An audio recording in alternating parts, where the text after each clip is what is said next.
You guys know what the rug rub is? I'm totally dating myself. I know exactly what it is.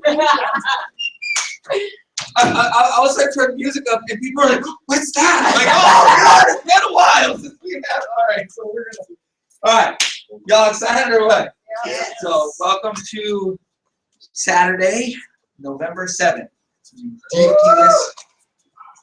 It's ridiculous how absolutely fast all of this is. So handful of bunch of things today. Really excited. So first of all, if there are any new guests here, if you wouldn't mind standing up so we can introduce you, that would be fantastic, right? First, would you like to, and the person that invited them, would you like to stand up? The person that invited them, would you like to introduce them, right? With this, so this is Catherine. Hi, Catherine. Catherine, you tell him. Say, I'm not new. She's like, I'm not new. First time she's in the meeting on a Saturday morning. Hi, Catherine. Welcome. Well, She's like, leave me alone. she's like, I know more than y'all. This She's like, don't I've been learning to line up. So everyone, this is Colin. Hi. A lot of you guys have met him. Really excited. We're gonna tell stories of it. Is really excited about the opportunity to build, and can't wait for you guys to get to know him and really be a big part of the team. So thanks for coming. So couple things. We're going to there's the schedule that we've got. We're going into the holidays. We're going to not. There will be an AA'z night the next 2 weeks. There won't be an AA'z night the 20. I believe it's the 25th. It's the day before Thanksgiving. So we won't have an AA'z night that week. We'll have an AA'z night the following week. And I think what we're going to do is we're going to go the 2nd and the 19th. We're not going to do one on the 9th for December. We haven't totally dialed that in yet. So The 2nd and the 16th. The 2nd and the 16th, we'll do an AA'z night. December sometimes gets a little swirly, and so we want to make sure that we kind of build towards what's going on. And we're talking about doing one of the Saturdays. We're going to do like a breakfast, right? So we can have like our little community breakfast where we invite our family to come in and we make them pancakes and stuff like that. We've got to do a compliance meeting. I'm still figuring out when we'll do that. So it's going to be Bob and weave on this stuff because that's what we got to do. So, but lots of fun things. I cannot believe it's already 2016. It's right here. It's crazy. We've got a ton of work to do in November to get ready for December. So really excited. I'm incredibly fired up. Last night I ran the numbers at like midnight and stuff like that. And we have a vice president, David and Lisa Santillo in Florida, made $8,600 last month. So they clicked over like the first on pace for over that. That's like, yes, it's exciting, right? So Primerica, when you make over $4,200, they give you a little brochure that says you're on pace for $50,000 and stuff like that. And when you clear 83.3, you do it. And it's exciting, right? It's the first, as we've kind of rebuilt this couple, they're in Florida by themselves building this thing on pace, and they're gonna make 10 grand in November, right? So it kind of creates some momentum. So we like that, right? Yes, we're building the greatest part-time opportunity in the history of the world, but it's kind of cool that our full-time opportunity works too, right? So we're excited about it. We're incredibly excited about that. So this morning, what we're gonna do is we're gonna go through. Rob and I did this talk about a year ago or something like that. And if you look at our logo, right? What this really is we call it the 6 pillars, right? And so, I need the clicker. How funny is that? I forgot to need the clicker.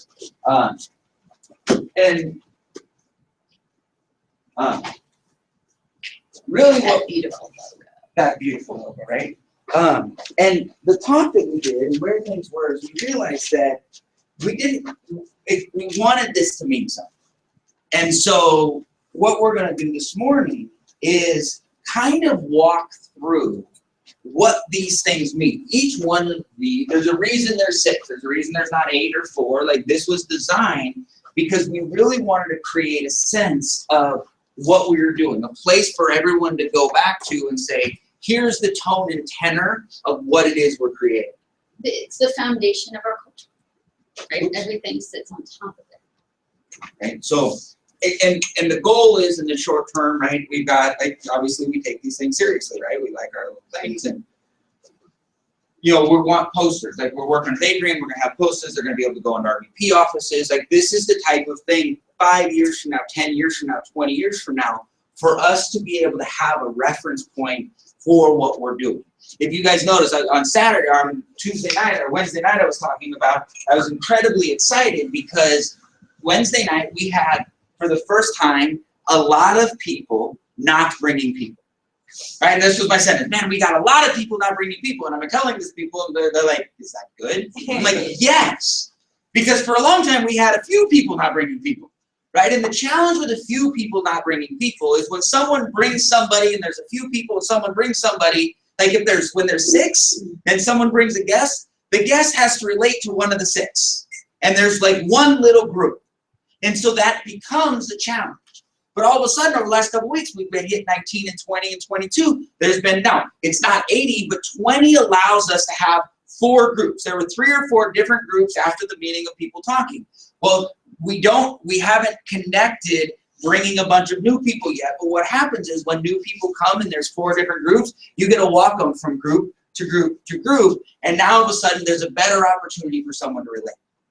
The power of our culture is that we know we can trust what's getting said, where things are, the spirit, the feeling, how we're creating this. Does that make sense? This has been, so I'm excited.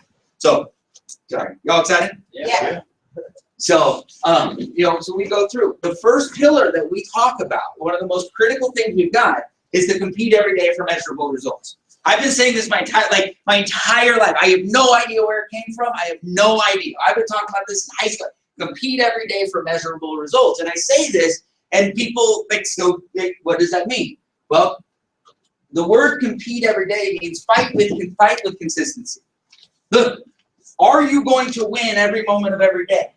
Nah. But you know what you can do is you can control the fight. And if we have more wins than losses, great things can happen. Right? It allows us to say, man, this matters.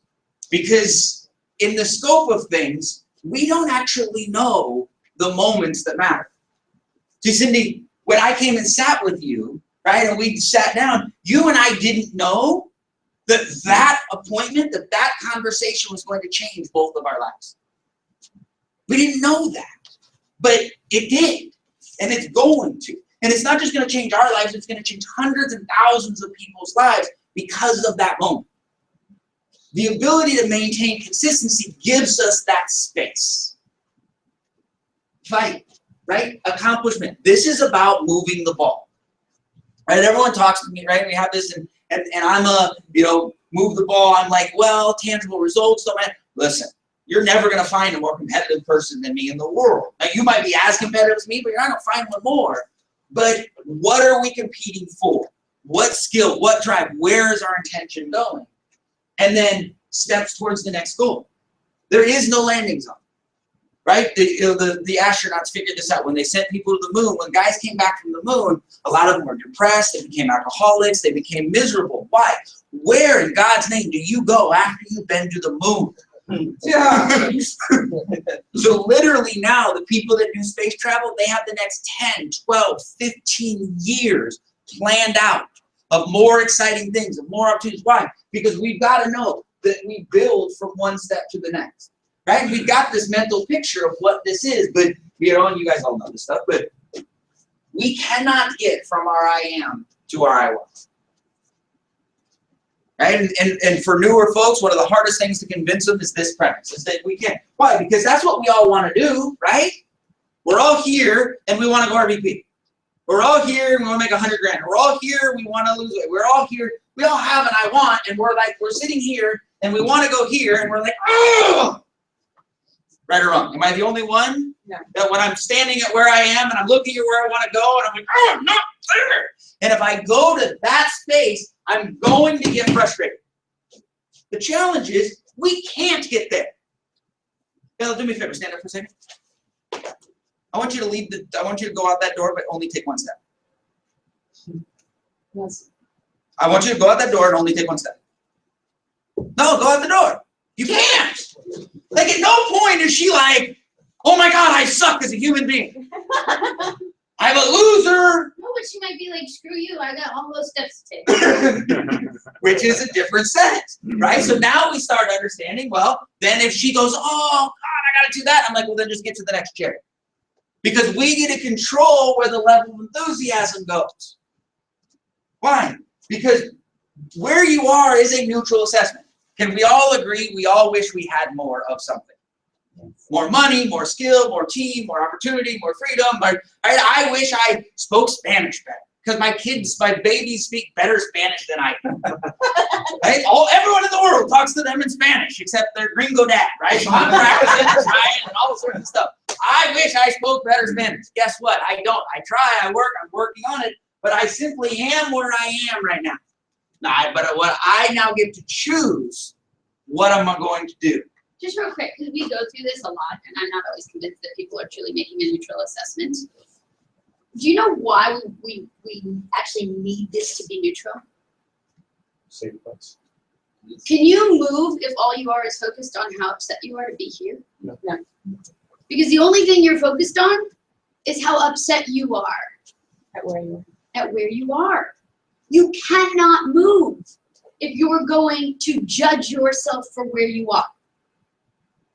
So the moment you recognize that you're judging yourself, it's not about not judging necessarily, because some of us were raised to judge ourselves, but being in here, you have the opportunity to catch yourself when you're judging yourself so that you can move. The fact is where you are. The emotion of where you are is your story and nobody else's.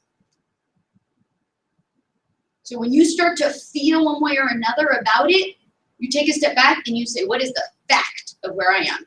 Because it's the only thing that matters right now for me to be able to move. And it's more important to me to move than to sit in my own stuff. Make sense? Okay, now you can move. All right. No. Guys, and this is a skill. Please recognize that.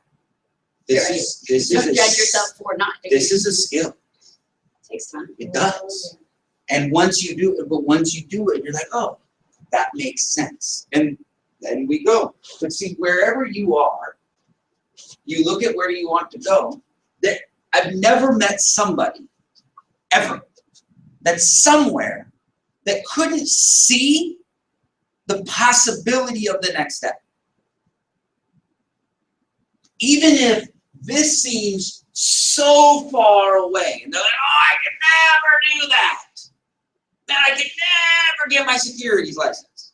We've had people say that. I can never get my securities license. I don't know if you get your securities license. I have a question. Can you register for your U4? Can you get online? Hell, it's a terrible system. It might take you a couple hours to navigate it. But could we get you to register for the ability to study? Well, shoot, yeah, I could do that. But I can't take and pass the test because let's say that they're still negatively assessed. Great. Can you do this? Yeah. Now, here's the thing, though. Once you've done that, now you're like, I can never pass the test. I totally get that. But could you study the first chapter? I don't want you to worry about even passing the test, but could you study the chapter? Yes. Well, I can study the chapter. Why am I not learning? Well, that's your own, we got to get out of that. That's a whole different therapy session, right? We got some good numbers on mine. I am not, right? There's not a therapist on my back end. I have no interest in being that, right? If you want to have that feeling, right? Why? But if you say, I actually want to do this, and you go get therapy, now all of a sudden, now you could learn chapter 1. But once you've learned chapter 1, are you still practicing chapter 1? Yeah, I got chapter 1 down. I don't know if I can pass the test. I know, but you got chapter 1 down. Do you think maybe you could learn chapter 2? Maybe. I might be able to learn chapter 2.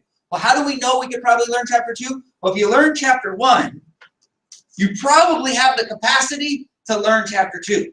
The step you already took becomes a validator of your ability to take another step. If you come from strength and understanding. But then you get to reset your new I am, because now you got chapter 1 and chapter 2 down. I don't know if I can pass the test. I know, but you think you could. There's only 4 chapters. Could you do chapter 3? Well, I guess I could do chapter 3. Once you do chapter 3, I can't pass the test. Really? Why do you think you can't pass the test? You've already got chapter 1, chapter 2, and chapter 3 down. You really can't pass the test? Could you learn chapter 4? Well, I guess I can learn chapter 4. Guess what you are?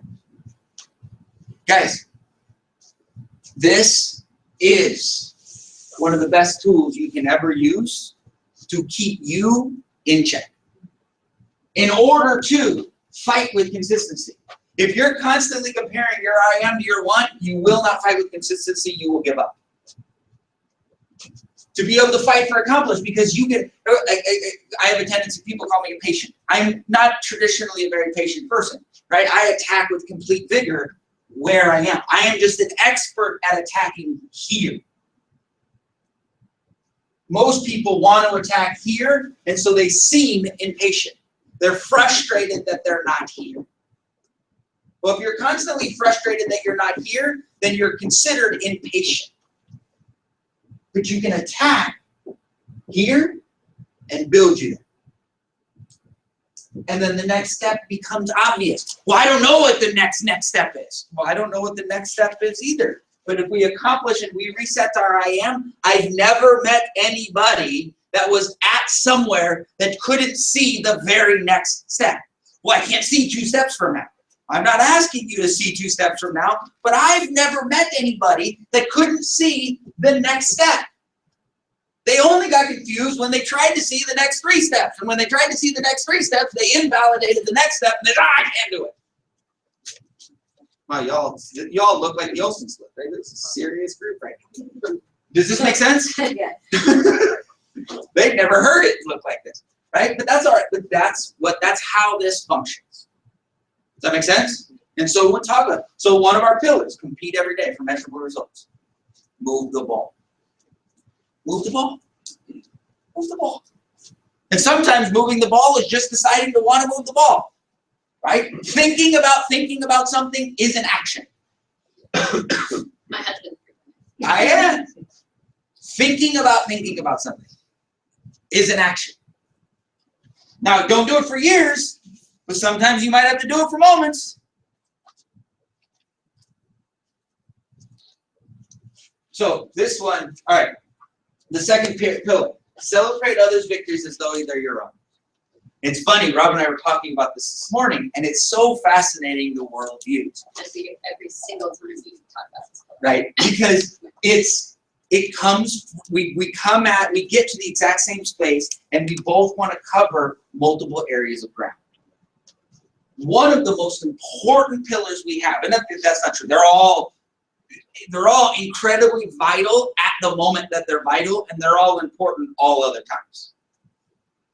The ability to celebrate others' victories as though they're own. There are 2 facets to this. The one is, what we do is magical, but it shouldn't take magic to do it. See, the dilemma with other people winning, when you don't know what to do, their winning becomes a threat. When someone else is accomplishing and you think you're doing all that you're supposed to do because you don't know what to do, then them winning shows and highlights your lack. Does that make sense? So now every time someone does well, you're like, woohoo, good for you. My personal favorite is, good job, right? And we've all had that feeling, haven't we? We've all had somebody where like, we thought we worked harder, did more, and someone else got it, and we're like, am I the only one that's ever had that moment? No.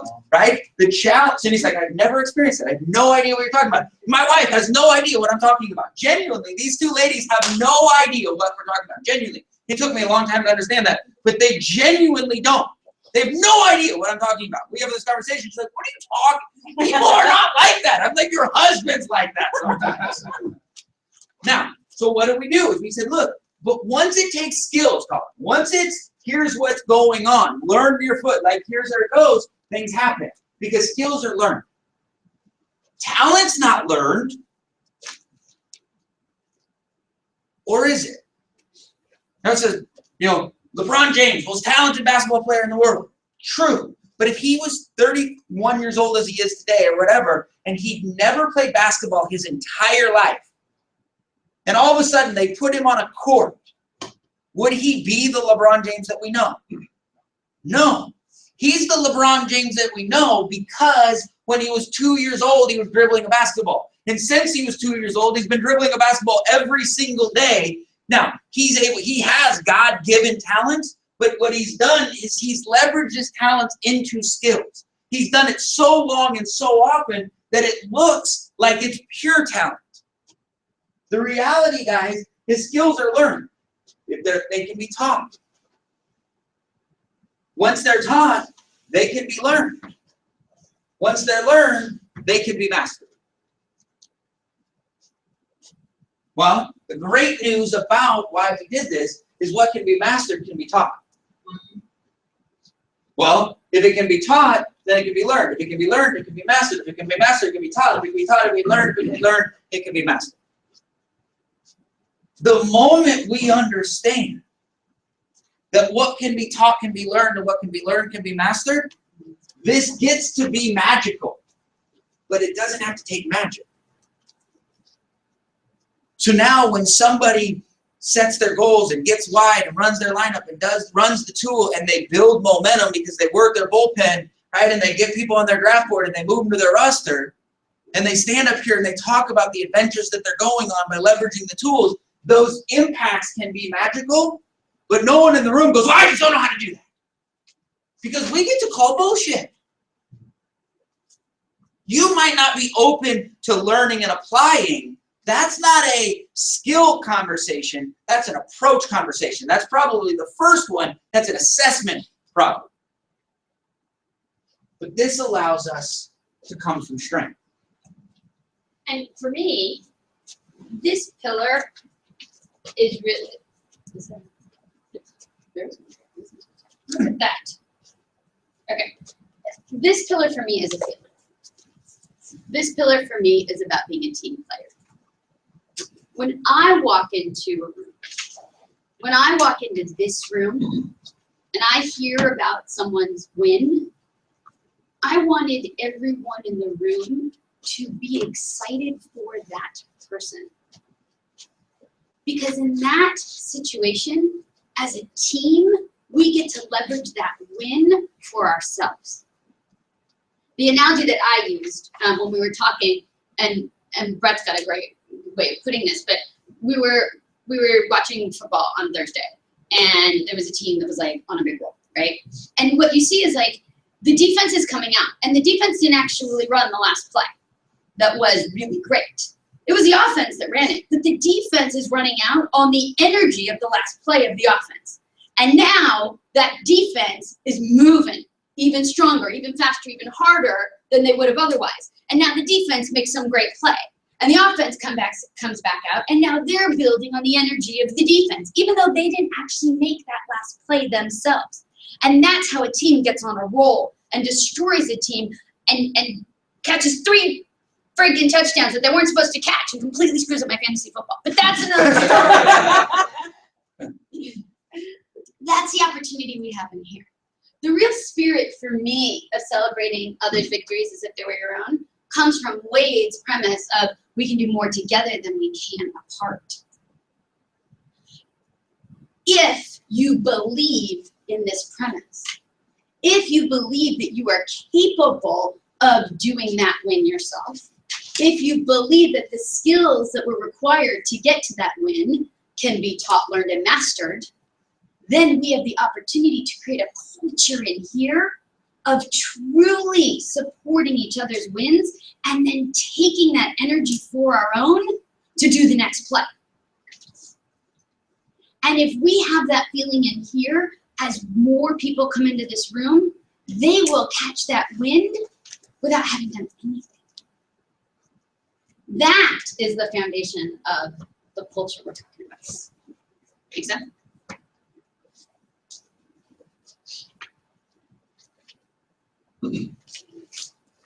So, well, and this one, obviously we spend everything on this, right? But the premise of it, that there's a place for everyone and a role for all of us. But I don't know how much we've ingrained. I think we've done a good job of ingraining this. that we've made sure that it's safe for everybody. I don't know how effective and how powerful we are yet on this, which is the premise of not only is there a place for everybody, but there's actively a role for everybody in our life, right? When we talk about our, Where'd it go? it was there this morning. No. Okay, so there's an AAA'z picture here, right? Somehow it disappeared, right? We don't believe in AAA'z anymore, right? There's an AAA'z Advocate Associates. We can create the space. We can create an environment where people live into the expectations that we create, right? And so when we want support, we create a space where support is valuable. Look, all of you are going to have a crappy Primerica day. It's going to happen. There's going to come a day that everything you had planned for that day completely blows up. And not only did the stuff you had blow up, but the things that you'd already done blew up. And you're gonna be like, I'm Pigpen from everything. Like there's a cloud following you. It's going to happen. It's not a Primerica thing. It's a your life thing. Those are moments that we have people in our lives that we can talk to, not to complain, but to just say, man, keep doing what you're doing. But here's the thing. If you would like people in your life to tell you keep doing what you're doing, you have to create a space for them to say, keep doing what you're doing. If you don't create the space for people in your life to say, keep doing what you're doing, guess what they can't say? Keep doing what you're doing. How many of you would like to have a group of people in your life at some point could say, keep doing what you're doing? Then we have to create that space. There's a role for them, but we give them the language. If we want to have people in our life that say, man, you got to meet this guy because. How many of you like to have a bunch of people in your life looking for people that introduce you because they got to meet you? If you want to have that, you and I have to create that space in their life, their language, their understanding what you're looking for, where things are. If they don't understand who you're looking for, can they look for them? Well, when we talk about the fact that there's a role, there's a role. There's not an obligation, there's a role, there's a want, there's a desire to contribute. Most of the people that we surround ourselves in our life want to be a part of something. We have a pretty cool something. There's a space for our associates, whether it's our gaps, our part-timers, our full-timers, our team owners. This is critical. There's still this breakdown that's still going on, right? It's so easy to recruit to the half of the 750,000 and be like, man, that's the value. Guys, understand, we are building the greatest part-time opportunity in the history of the world.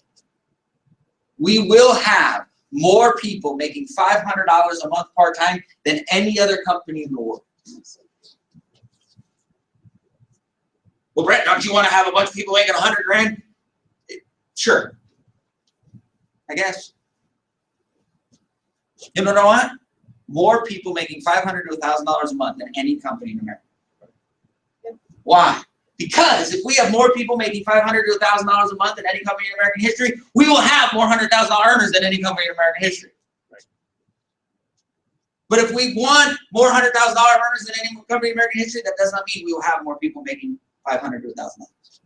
If we have a real mission, the only way we're going to reach the people we need to reach is by creating a valuable role for every one of these, not just these, and we try to convince all of them to be there. There's a place for everybody and a role for all of us. I want you to start thinking about what are you going to feel like when we've got 8 or 10 or 20 people in this room making $500 a month. Right now, if everyone in this room is already making $500 a month part-time, because almost all of you have jobs, paying your bills, keeping food on the table, the wolf away from the door, if we had everyone in this room making $500, $800, $1,000, $1,500, now I want you to think about the people in your life that we could recruit. Because how many of them could use an extra $500 or $800 or $1,000 a month part-time? Lots and lots of them, right or wrong, without changing their life. But until we create that role for them, we can't. And the fun part of this was, I have yet to meet someone important in my life who, when I explained the access gap to, didn't say that that was an important issue to support. I haven't yet. I imagine I might at some point. However, to date, when I've explained, right, people at the top have everything, people at the bottom have access to lots of free things, and everyone in the middle is stuck, doesn't know it, no one's coming, and there's a real opportunity to fix that. Everyone in my life has said, yeah, that's really cool, I support it. And with this premise, I get to say, okay, so which part are you going to play? It takes away the conversation of, are you going to play? Because I'm not saying, are you joining or not? It's no longer a yes/no conversation. It's simply, which part makes sense for you? Which role makes sense for you, Mom? Mom, does it make sense in your life where you are right now for you to participate as an ally? Awesome. Here's how you can be an ally in my life. Dad, does it make sense right now for you to be an advocate? Awesome.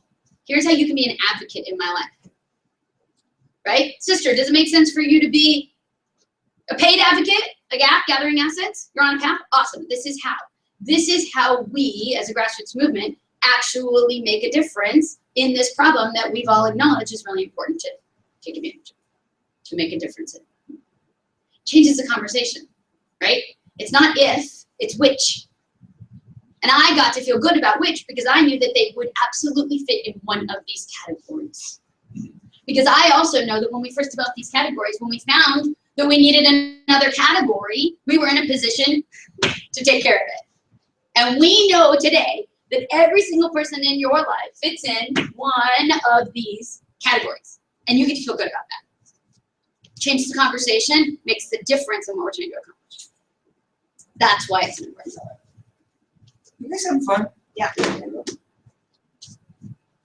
You having fun? I am. I'm having fun. And the key for all of this, right, is what kind of a room do we want to be in? How do we want to spend our time? How do we want to make that difference? What team do you want to be on? What team do you want to create? We all need to be on the same page as to that foundation. So that when someone is joining us who's new, they just walk into it. They automatically get that energy. That's why we're reviewing this morning. So if we weren't clear, there's allies. Oh, this is you. No, yeah. Yeah, advances are permanent. Who else can do advances are permanent? So it's fun. Where would we be without advances are permanent? So in a lot of this, and that's what Robin was talking about, the reason for this review is this is what we're building to. And if we don't know what we're trying to create, we're not going to create it. Right? And here's what we know. Robin and I can't create this culture. This is really, really, really important. The two of us can't go, these are the 6 most important things we're going to build, and it doesn't happen. This is about a team saying, I want to be a part of this. I'm proud to represent, I'm proud that this is what our business is going to be built. And so the reason for the review is the opportunity to make sure that you're clear. A lot of times, right, people say, it's a new month, or it's a new beginning, or it's a new start, or it's a new mindset, it's a new focus, it's a new result. Like, we always have this, yesterday sucked, so I have the ability to start over. The problem is, we said that last month too.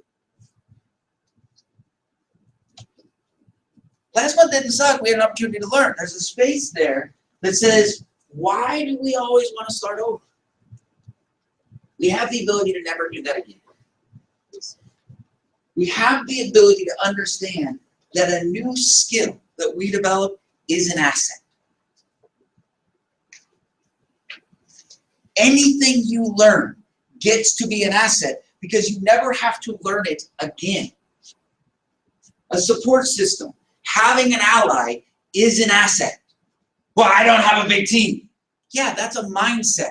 But the people, the support system you have are assets.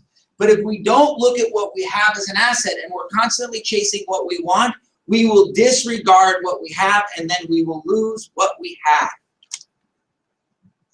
A team, obviously, is an asset. Passive income is an asset.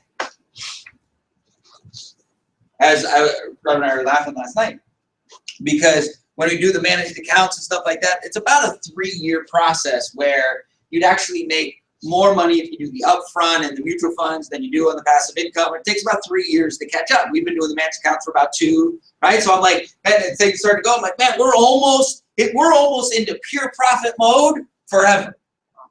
Like, that's awesome. The first of the month, $4,000, $5,000 shows up. This is great. And it takes 3, like, that's a really cool thing.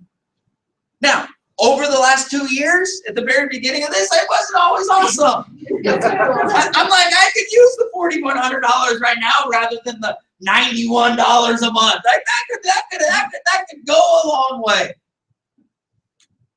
But now all of a sudden, one, economically, it's an asset. But not only that, we got Wade talking about the fact he's picking up $1.3 million. We're talking about, man, here's the opportunity where he's like, man, I'm going to have my $1,500 a month passive. Like, we know what we're working towards. So now there's a couple of us saying, this is an asset. There's the stability, right? By the end of the year, I truly believe Wade's going to be getting $700 a month. On the January 1st, Wade should have $700 in his managed account compensation. You start the month with $700. Like, that's real money. You know, think about, Diapers. that's a lot of diapers. Like, that's huge. But that only happens because this is a culture. Right.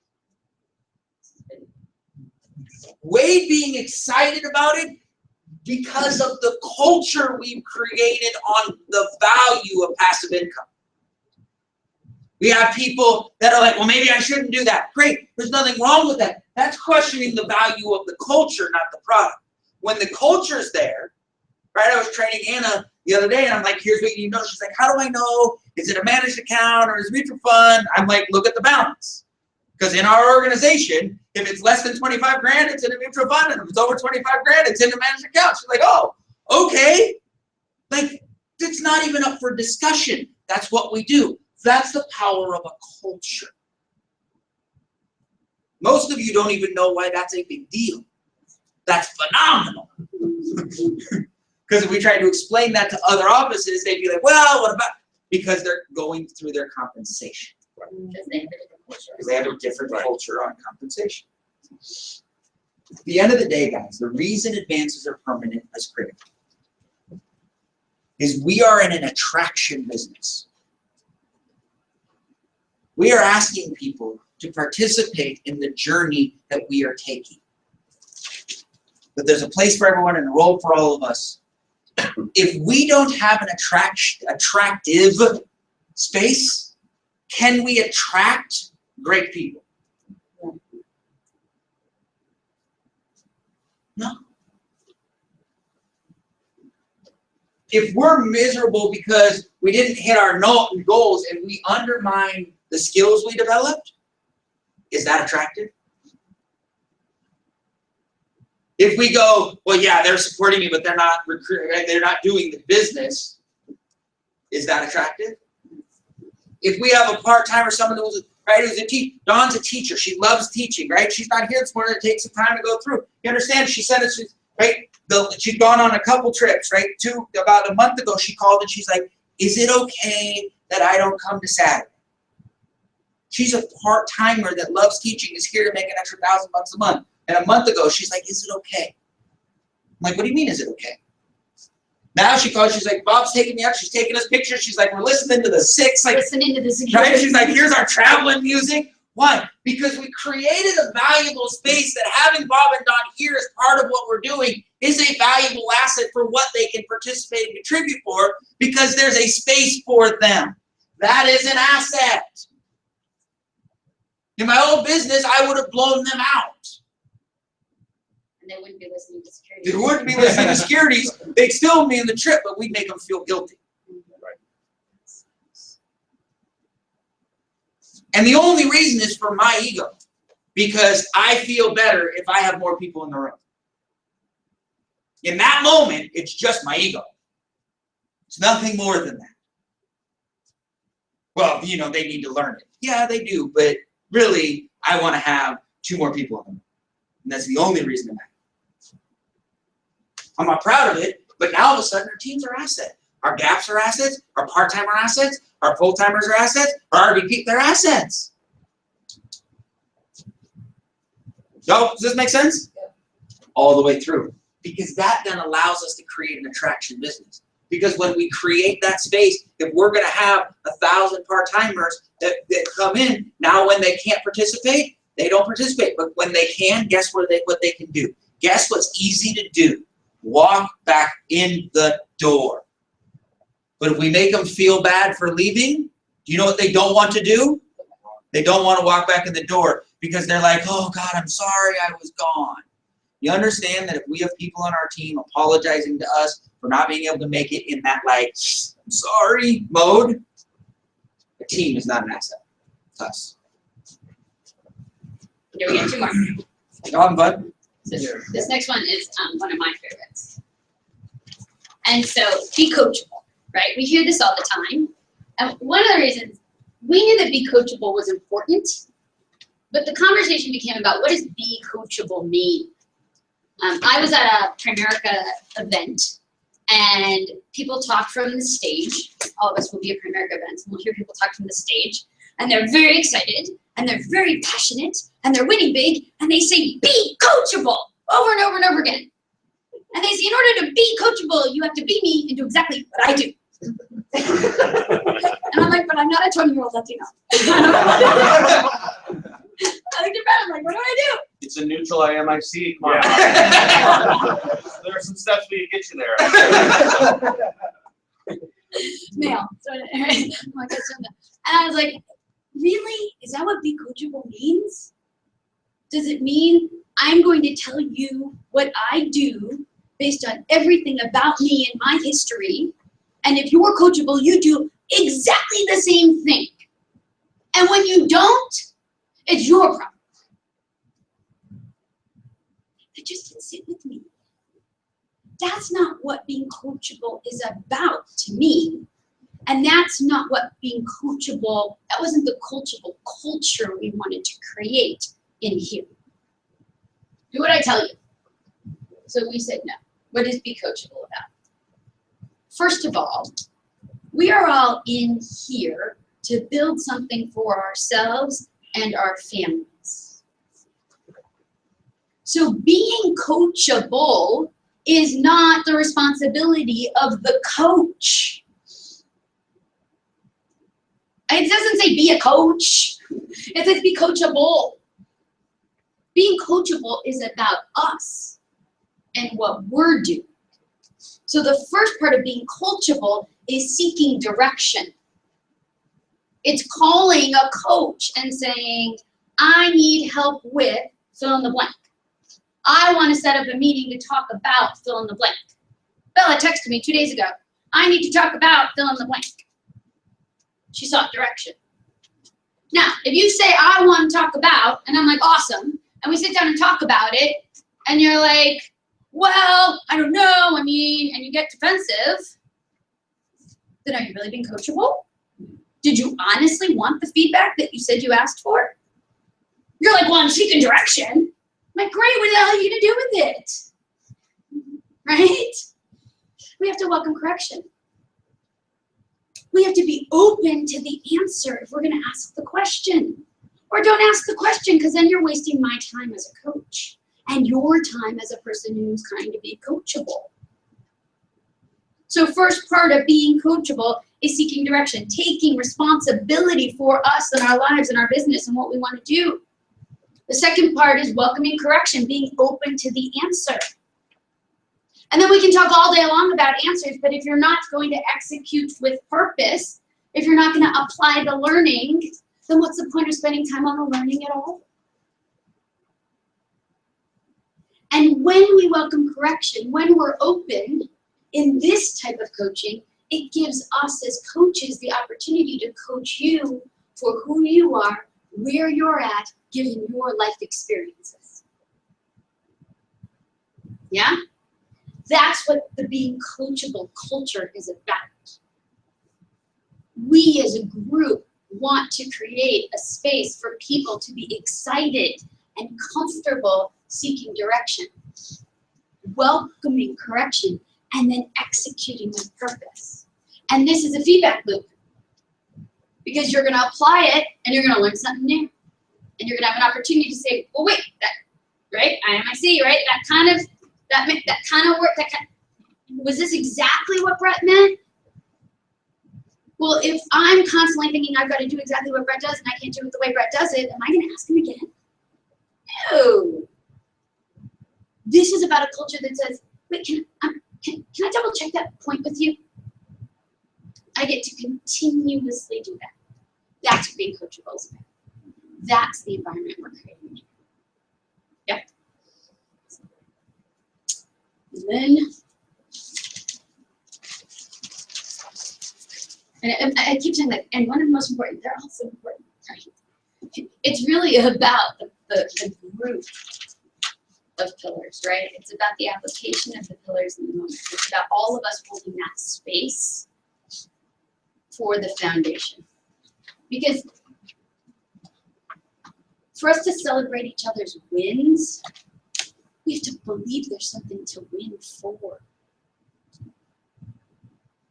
This is about excitement. This is about the motivation. This is about what gets us up on a Saturday morning, every Saturday, to come here and hang out with us.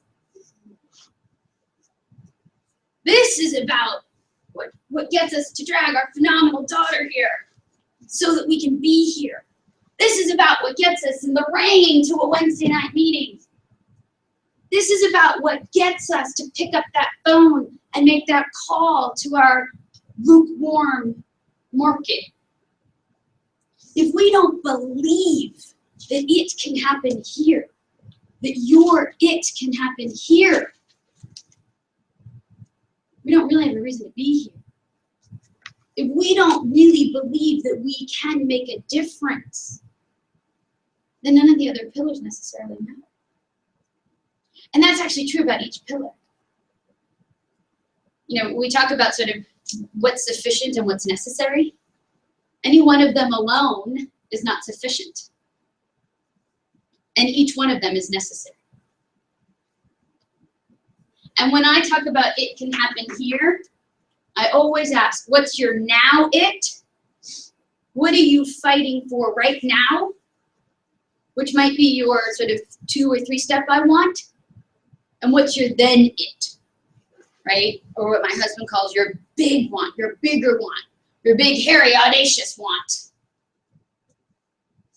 What are we fighting for today? And what are we fighting for 5 years from now, 10 years from now? What's financial freedom look like for us?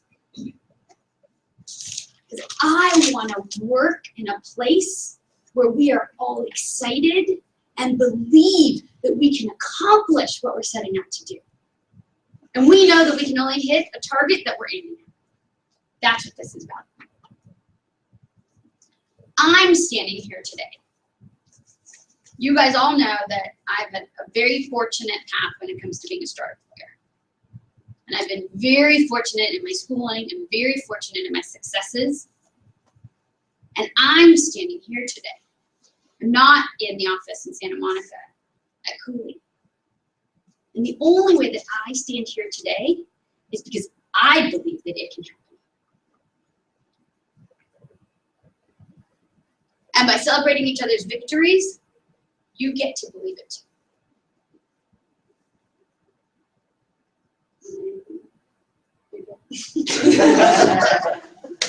How's it drop the mic moment?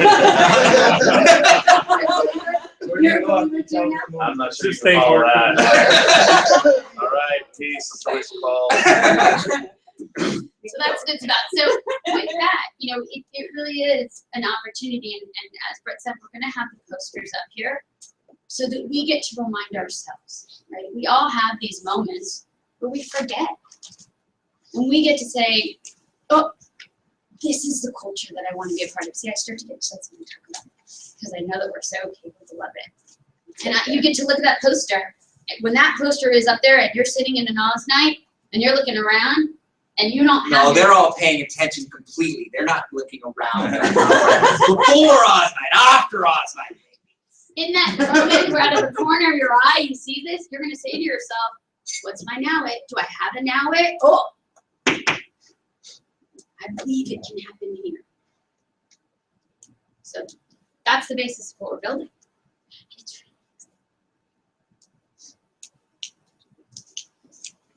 So,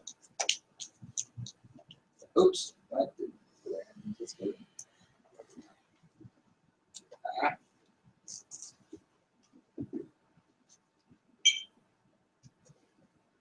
The biggest thing is spend some time with these. Think about it. These aren't ours. This is ours. Can you be proud of this? If you don't the reason we wanted to go through this review is if you don't understand something, ask. Create space to learn. And we've got it. This is very, very, very cool stuff coming. So, anyone have any questions, confusions, concerns, quibbles, complaints, recommendations? Y'all excited? Yeah. So, I think cool. Hopefully that helps. I have a question. Yes. Is there any way that like we can get like a recording of Robin that last spin so I can just call it when I need it? Be like, yes, Robin, I need it, Robin. Absolutely. That's right. Make it a sound bit. That's right. Yeah. I was just joking. Yes. That was really good. So, and yes, it's right there. I know every once in a while, good. When we did that for the Olsons, they didn't record it. Every once in a while, like, how did they not record that? How did they not? Like, so that was here. So it's crazy, but it's and the funny thing is, right? Just to kind of go back to this is we probably did this. I would say it's been a year ago. If I were to say on a scale of 1 to 10, how are we? I would say we have a significant amount of these things integrated now. I would describe this as a significant part of our culture today. Yes. But when we did these were the cultures we wanted. We didn't have, we wanted. Now we have. A year from now, we are. Right? This can be created. Anything in your life can be created if you're willing to pay the price, to dedicate, and to stay consistent. We have to model these in order to maintain them. But guess what? As we grow, we get to start modeling them. Today's going to be about illustrating some of these in what's going on with some of the people we've got.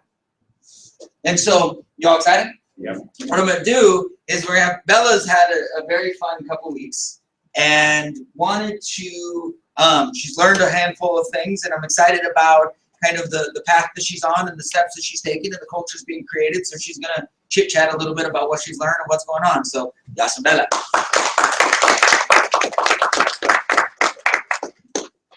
Okay. Good morning. Good morning.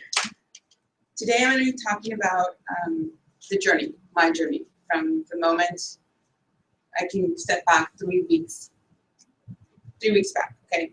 And the journey has been working in the morning, in the afternoon with Brett. And it has been an amazing transformation from where I was to where I am now. Not where I want to be, but this is where I am now. And it starts with the lineup. When I first saw the lineup, I'm going to be completely honest with you guys. It scared me. It did. It scared me.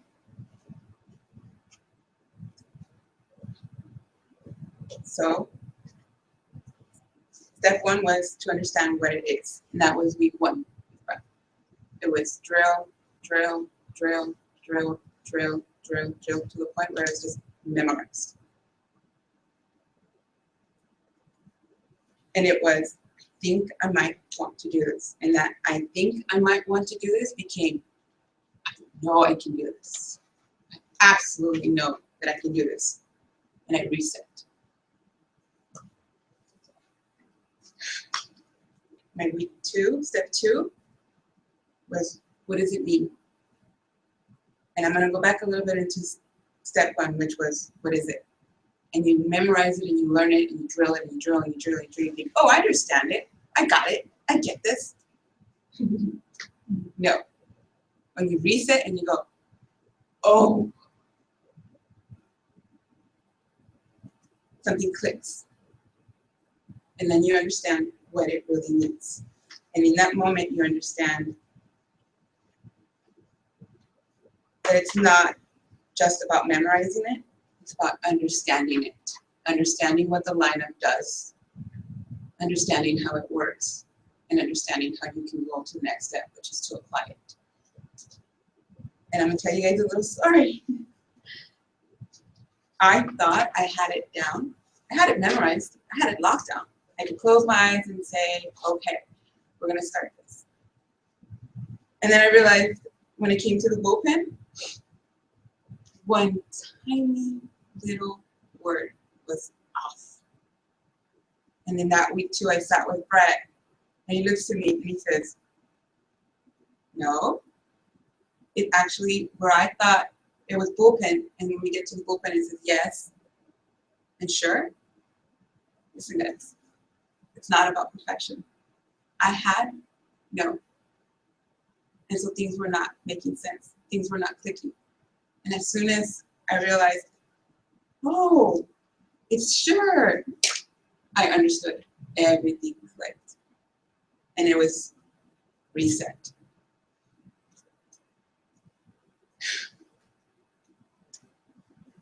I can give you an example of what now that step 2 meant to me then and what I learned and how I understood it. In the last 2-3 weeks, it's been ups and downs. And the story is, I was at an interview, okay? And the 2 amazing leaders, 2 amazing women. I went into that interview thinking I had to be a step up above them. I didn't even think about it, that what I was doing and how I was interviewing was I was thinking in the lineup. When I left the interview, I realized, and I was going back through the interview, I was going, I didn't even know that I knew.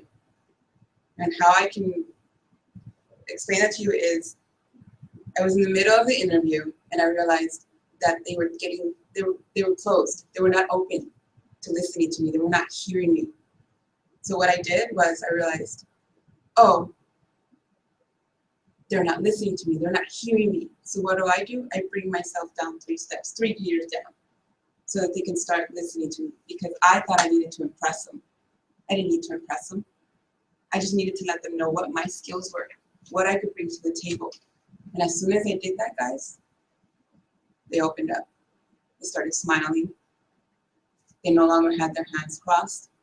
They were engaging. They got closer to me. They started smiling. They started talking about family. They started talking about kids. It was a whole different ballgame. All because I now understood the lineup. Step 3 was how it works, which is applying it. Applying what you learn in the lineup, knowing where people are, and being okay with where people are. Understanding that it's okay where we are, where people are. You don't have to be where an RVP is. You are where you are. You will get there. And oh my God, we have amazing leaders to help us there, and our team and our culture will get us to the next step. The applying of it is being able to translate it, and it all merges into everyday life. When you understand that the lineup is not just about knowing it verbatim, knowing your lineup across, down, verbatim, that it actually is something that is transferable to everyday life, to your family, to your friends, to people you work with, to people who you influence. you can start to understand and literally every day function in the lineup. Use the language in the lineup so that you can move people. Not tell them what to do. Without even knowing you're using the lineup, you move. And that's exactly what Brett has done in the last 3 weeks. I didn't even know what he was doing. And as I took each step, I understood, oh my goodness, Brett moved me from just being an advocate, because that's how I came here, guys. I came here as an advocate. One AA'z night. I literally was holding onto my chair by the end of the AA'z night, and I thought, okay, I can do this. To, I think I want to come and play with you guys. To, I know I can come and play with you guys. To wanting to be a player.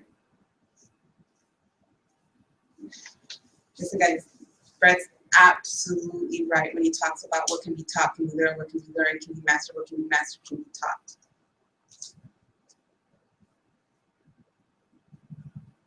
My I am and my IC gets reset every single time I plug in to Brett. I move one step more. Sit with him and talk about where we are in the lineup, the experiences that I've had and how I've been able to apply it. And I reset. It has been an amazing journey. Because when I came here, walls, big walls built up here, big walls. Big walls up here because I was skeptical. I was scared. And on week 3, all those walls broke down. Every single wall broke down.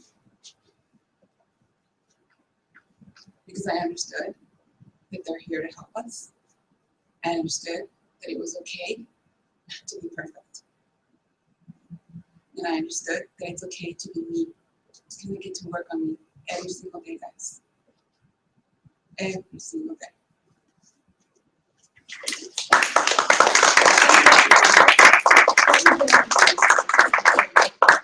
So one of the important things about being coachable that I want to make sure we get from this is that Brett didn't move Bella. Bella didn't plug into Brett.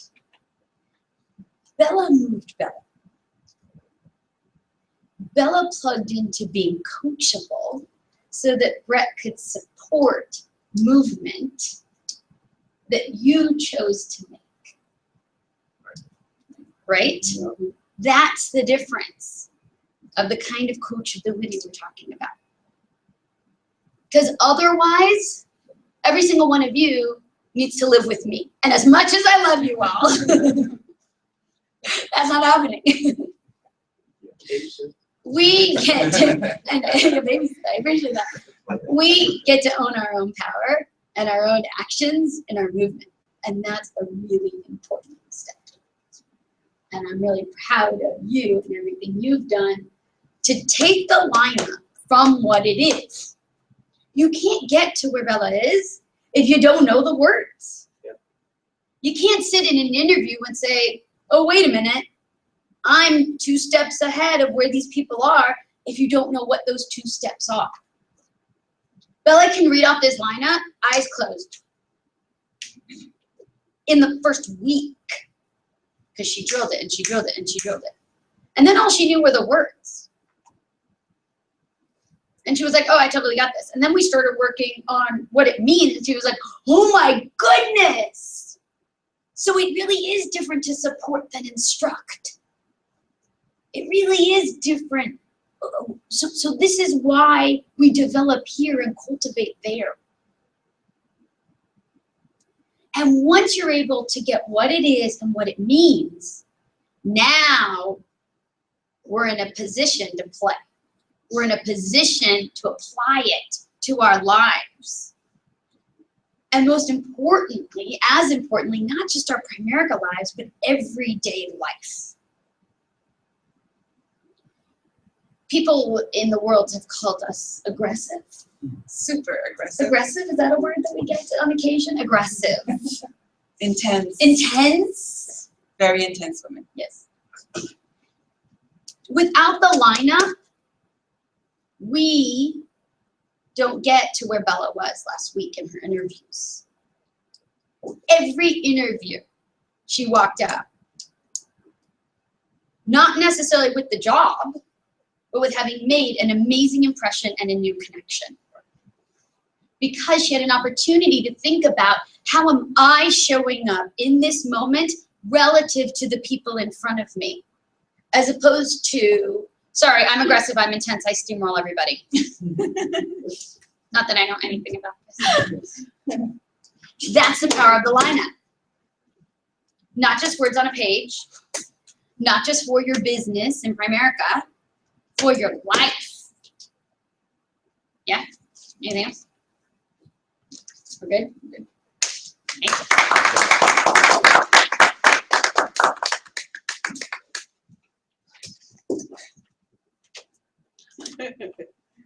It's funny, like, what's that?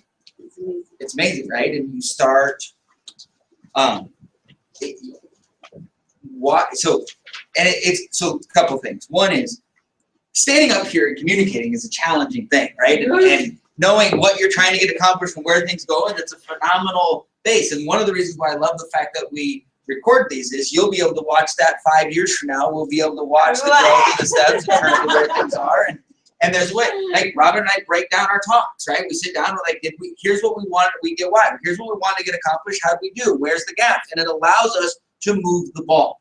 Right? I was talking to Tony and Wendy earlier, so Ty plays baseball, right? And so he'd ask for help. I'm like, you sure you want help? He goes, yeah, I want help. I'm like, okay. So I record every one of his at-bats. Like, I just hold my phone, and technology changes all sorts of stuff, right? So I'm able to do it. We go home, I got a Chromecaster on our big TV, so I go send it up there. So now all of a sudden he's watching him hit on our TV, right? And he's able to go through. He doesn't like this. This is not a pleasurable experience. He only watches he only wants to watch the ones where he got the hit. Y'all with me? And so we spend some time on the ones that he gets the hit. But which one do you think we spend the bulk of the time on? The ones that he didn't hit. Why? Because he already feels good about the ones that he got the hit. He already knows he did something right, but he asked for help. And so it's creating that balance of how do we take advantage of the tools and resources. And so, one, I'm incredibly excited because we're creating an environment where we support each other and their growth and the ability to say, here's where this is. So that was incredibly exciting. And you're going to watch this young lady grow. You're going to watch her communicate. You're going to watch her get clear. You're going to watch her know what's going on. Like, there's a tremendous amount of opportunities in front of us. And just like we said, if we celebrate others' victories, that allows us to go, wait, that's a step that we can take, right? Here's somebody that had been here a couple weeks that if I said, here, do the lineup, would be able to knock it out. Well, that's where it starts. So very, very, very, very excited about that and the growth that's coming.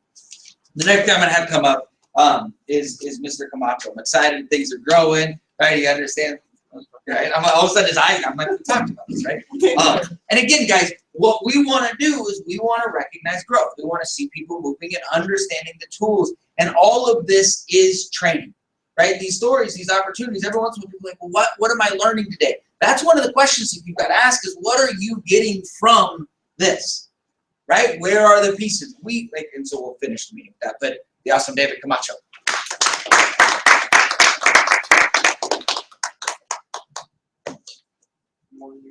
Good morning, David. So that was awesome.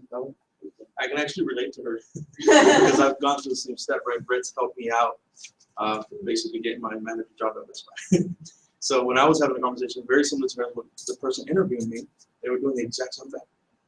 You know, asking the question, asking, you know, yeah, blah, blah, blah, and then writing stuff down. And I'm like, okay. So I guess I'm going to have to say what Brett told me. Right? So I let him know a couple of things. He dropped his pen, and he was like, okay, I'm listening, right? And after you listen, 2 days later, I got the job, and I'm, working at Best Buy, and I'm a mobile manager there. So I got to thank Brett for that, because those are skills that you develop and you learn here, and you can apply them at work or whatever you're doing, right?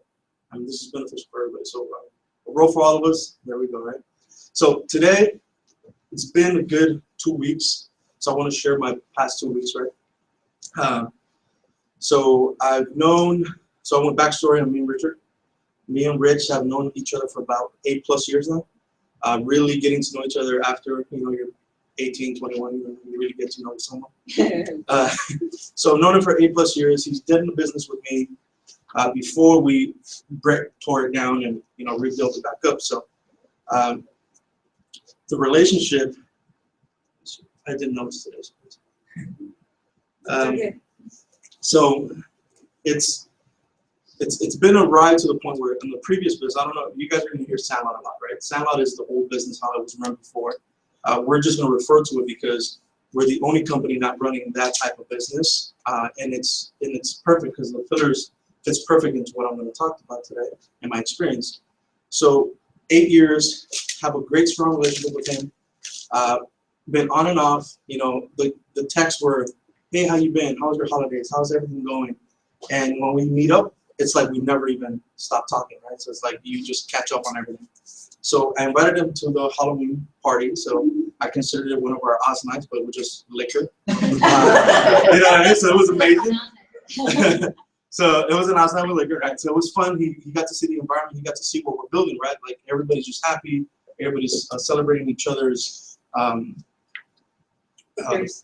pillar, right? So I'm talking to him and I'm letting him know, and he's like, David, this sounds amazing, great. Come to Wednesday night. So we sit down on Wednesday night, and he comes to AAA'z night. He loves it. Brett does the whole spiel, how to invest money in, and he's just like, wow, what's going on here? I could be a millionaire by the time I'm 65. Is this crazy or what?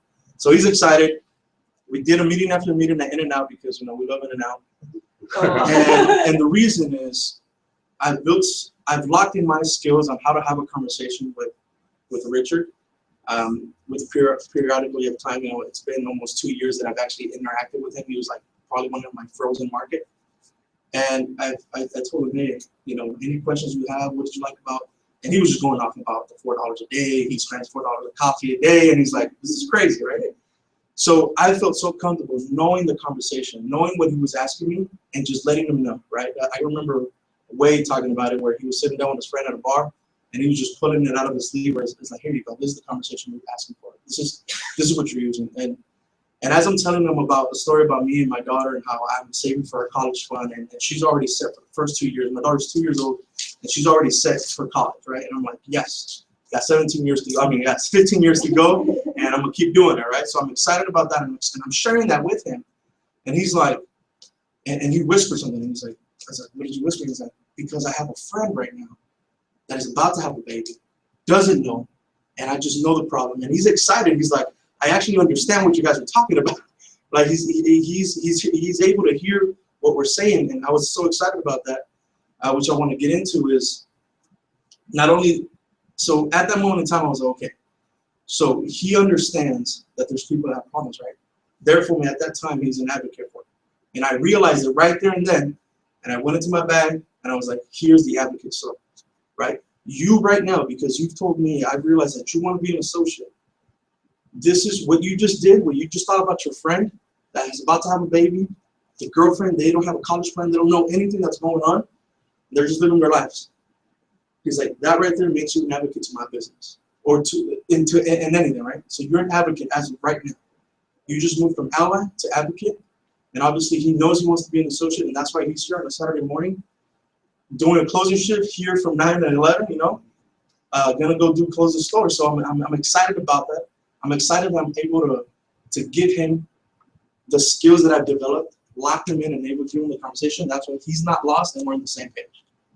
So I really wanted to share that with you guys because I'm excited about it and I really want to move this forward.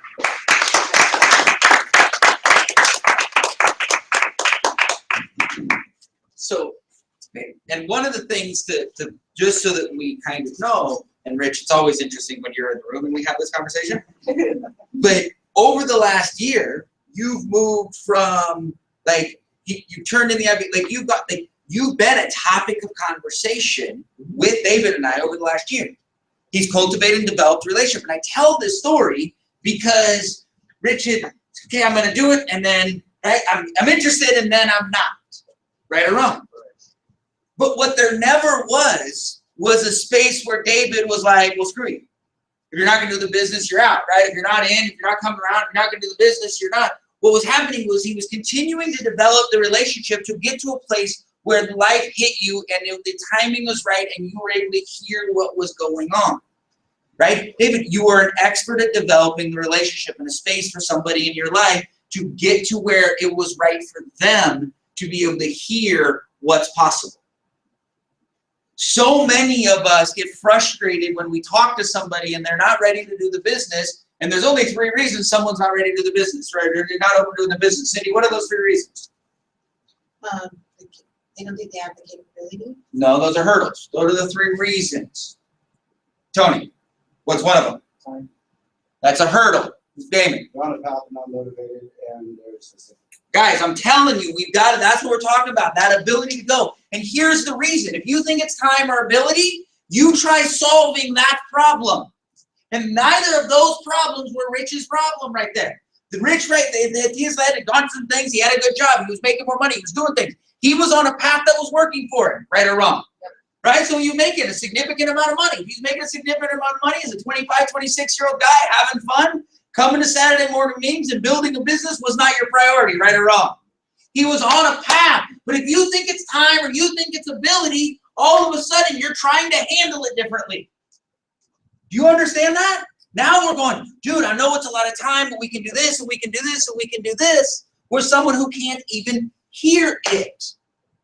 That's what Bella was talking about. The ability to have those words connect. Boom. Now all of a sudden you're like, oh, I know how to talk with Rich because right now he's on a path. Do I want a relationship with someone who's on a path? Absolutely. Why? Because either that path's going to work. And if that path works, I want rich friends. I want people that are successful in what they're doing. Because I'm going to be successful in what I'm doing, and it gives us the ability to talk about it. So if that path works, boom. If for some reason that path doesn't work, and sometimes paths change. Sometimes paths change, Rich. When paths change, do I want to have a relationship? Yes. Because guess what happens when we go from not, right, the path change? What's the second reason, Damon, you said that people are motivated? Motivated. They're not motivated. I don't know what I said. They're not motivated. Why are most people who are on a path that doesn't work, where do they traditionally go for a period of time? They're not real motivated. Why? Because when your life gets rocked, are you open and looking for something else immediately after your life gets rocked? No, you're pissed that your life got rocked. You're like, sucks. Did you go through any of that moment? If David's like, dude, you got to do this. See, I told you they weren't going to. I told you your job was going to get you. You got to do this. You're like, screw you, dude. I don't give me some time. Right or right? Y'all excited? But again, so if we think it's time, we're like, dude, now you have all the time in the world. Are we having a legitimate conversation? No. Is this making sense? The lineup gives you direction. That's what we're trying to create the space for, so that you know where to go. This isn't, oh, let me see if I can get you to write these damn words out. It's you're going to build and attract people. And if you can develop relationships in an alignment with where someone is, you can create a space. Because if David handled the relationship with Rich any other way, Rich isn't here today. There's a 0% chance that that happens. And David gets to blame Rich. And Rich gets to go, David's kind of a jerk. Because he's only interested in David. David was more interested in Rich than he was in overriding Rich. That is our business. Did I get a little? I didn't mean to get it too low. If I got a little too emotional with y'all, I'm like, but I'm passionate about that. We got to put this stuff to bed. There's a responsibility for us if we want to move to put the what it is to bed so we can move to the rest of this stuff, right? So you raise your hand. Because you were, when you were talking about where Rich is, and because they developed and cultivated that relationship, when something happened, he was open to listening, correct? Yep. So I thought about me and how you took me through the process. It went from, okay, you're not gonna pick up my baby? Are you gonna pick up your baby? And when something happened, I didn't walk away. I didn't say, oh my God, where was I? I came here. I was here. That's the space, right? Because we're interested in the people, not in the override. The override's an inevitable byproduct.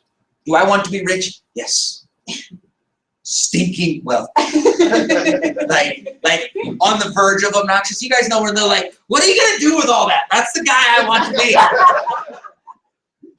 But the only way I want to be it, but it's funny, one of the reasons I think Colin is here, is that we talked about this concept of kingmaker, right? That's our job. This isn't a queen and queenmaker, so right? That's what we do. If you guys want to know my job, what we do is we are prince and princess makers. We're building the greatest part-time opportunity in the history of the world. Our job is to find people and give them an opportunity to realize that something more is possible. And then we're going to find some people that want to do something great, and we give them the tools and the resources to help them be great.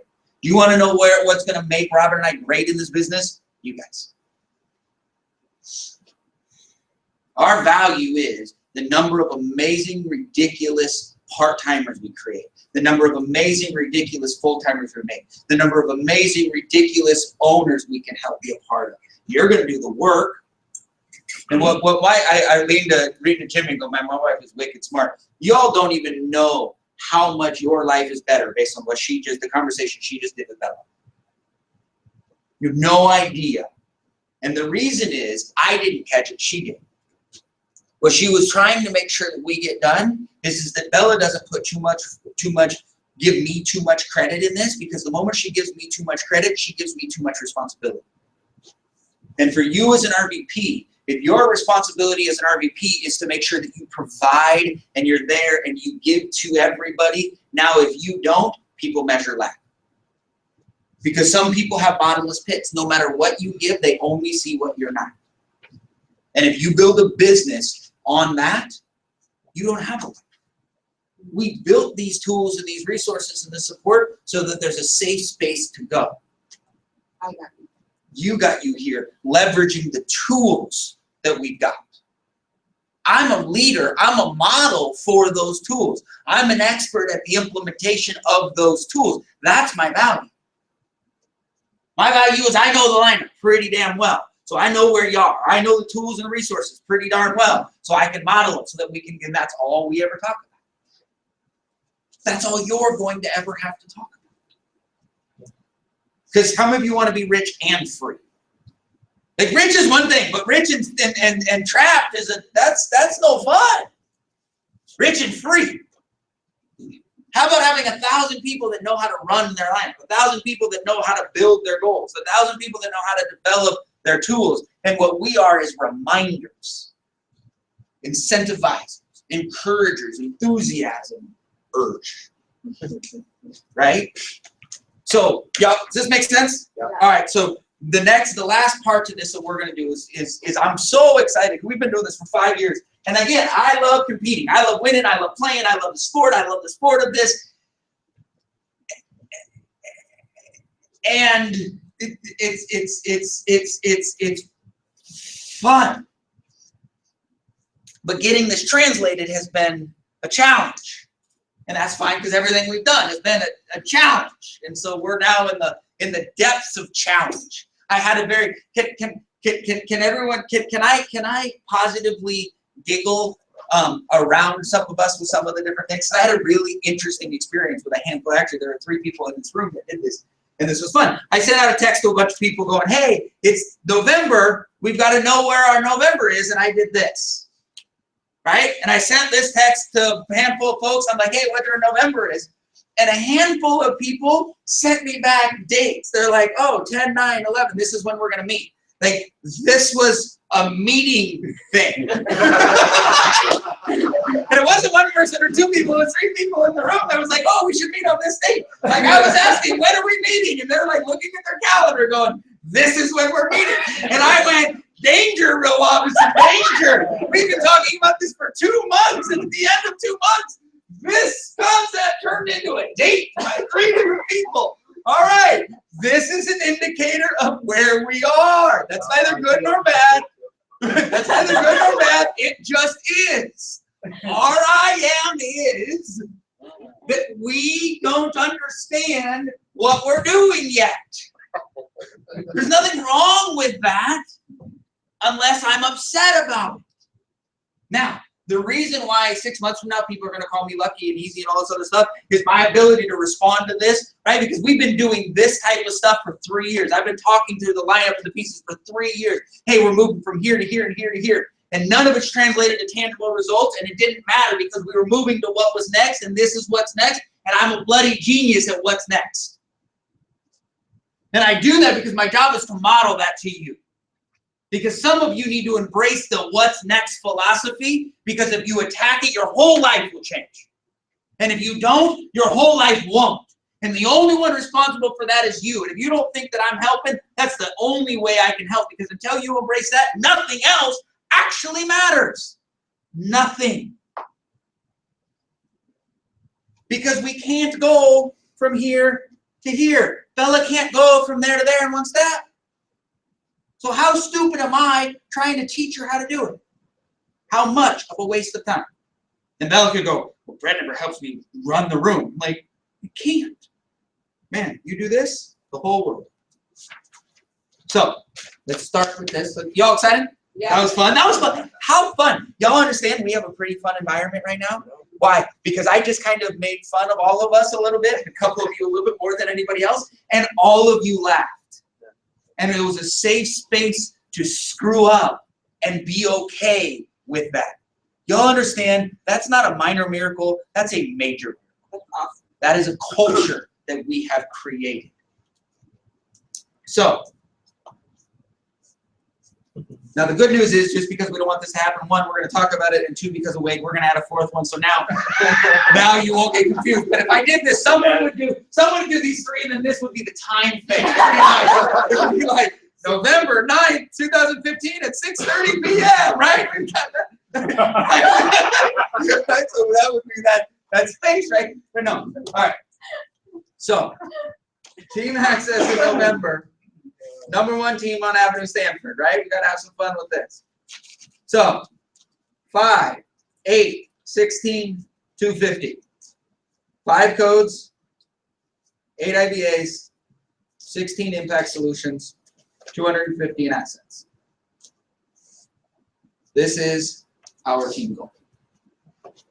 Why are we talking about this? Because we are now building momentum. And so we have to leverage every tool we possibly have. Again, the unfortunate part of this conversation, because we're introducing this, is I have to talk about, right? I have to talk about my upline's goals. Her name is Robin. So we're going to talk about Robin's goals. She's my upline right now. It's easy for me to get passionate about her goals, right? Because I can talk about it. This is a whole lot easier, Tony, if I have you run this meeting. Wait, if I have you run this meeting. David, if I have you run this meeting. Right? If I have you run this part of the conversation, it's a whole lot easier and a whole lot more effective if I have one of you run the meeting that I'm going to run. Unfortunately, we don't have the skill set yet for anyone in the room to run the meeting. So I got to run it, but I need you to understand that I'd rather not be running this. I'd rather Camacho be running this part of the conversation. Does that make sense? Because I'm going to talk about you fighting for our numbers, but I'm not talking about you fighting for our numbers for me to make money. I'm talking about you leveraging the tools and resources that you have at your disposal. I'm talking about what Robin was talking about, which is if you play for the name on the front of the jersey, we'll take care of the name on the back of the jersey. If we make this the #1 team in the country, and you're a captain on the #1 team in the country, your entire life changes. If you're a captain on Saturday, you're playing on Sunday. Captains show up earlier, go home later, pay a bigger price, right? Are better leaders and better strongers, and it's a lot of unpaid stuff. But if you're a captain on Saturday, you play on Sunday. Right? This is how this works. Unfortunately, we've got to create a culture and we've got to create some leaders that can have this conversation in not so distant future, in 2 months or 6 months or a year. At some point, we're going to need to have this conversation, and I'm going to go, hey, blank, can you have this talk? And I'm going to go sit back there, and all I'm going to be like, yeah. Right? And they're going to be able to come from absolute strength on the power of playing for something bigger. See, the only way this happens is if the individuals in this room contribute to that. That's all we want. Why? So I met with Tony and Wendy. It was a great conversation. And Tony and Wendy, would you like to help these? This first number is 2, 3, 4, 75.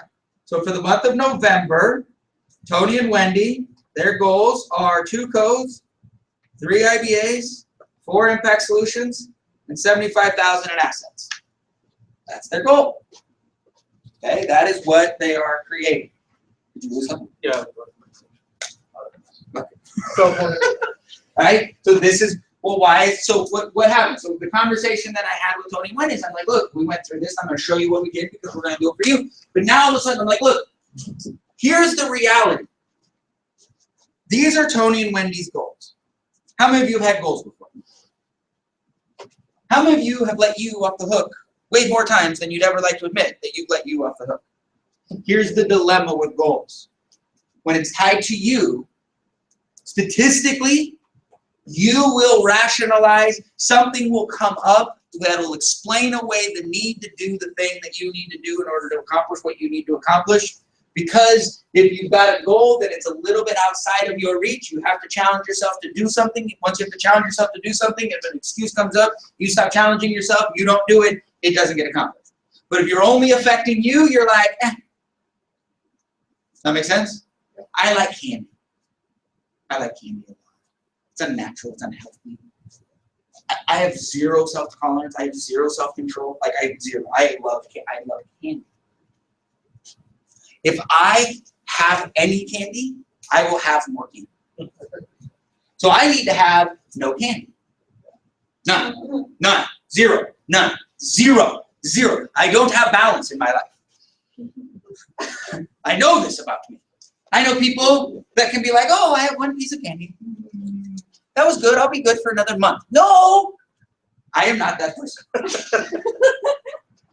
I can be like that with alcohol. I can have a nice drink. I can have one drink, and I'm like, cool, I'm good with that. Maybe I have 1.5. I'm good. I can catch a buzz. I am good. But I am an alcoholic. I'm a candyaholic. I have no tolerance. I need to know this about me. Why am I telling that story? I'm just trying to share. Oh, because I will let me off the hook. I start the day. I do. I swear to God. I wake up. I'm like, I'm not gonna have any candy today. Like, you know, like if you ever like drank too much, you wake up in the morning. You're like, I'm not gonna drink today or what? I'm like, I'm not gonna have candy today, man. I'm just not gonna do it. I'm not gonna have candy today. I'm not. And then about 2:30 in the afternoon, I'm like, I look like Bill Cosby. Right? There's got to be some candy somewhere. I'm just gonna have one piece. Next thing I know. Am I sharing too much? No, I think it was the Bill Cosby thing. I know! It's screwed it up! All that stuff. Don't use it anymore. I know, right? It's terrible, right? But, You have a bunch of candy, then you fall asleep. so, nice! Oh, it's too much candy. Too much candy, right?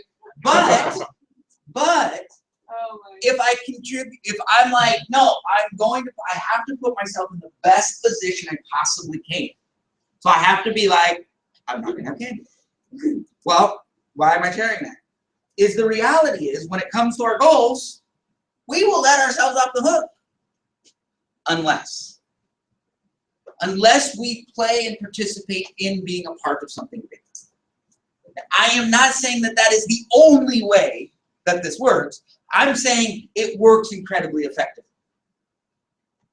And so the conversation with Tony and Wendy is, if Tony and Wendy start caring about these numbers as it pertains to the team hitting these numbers.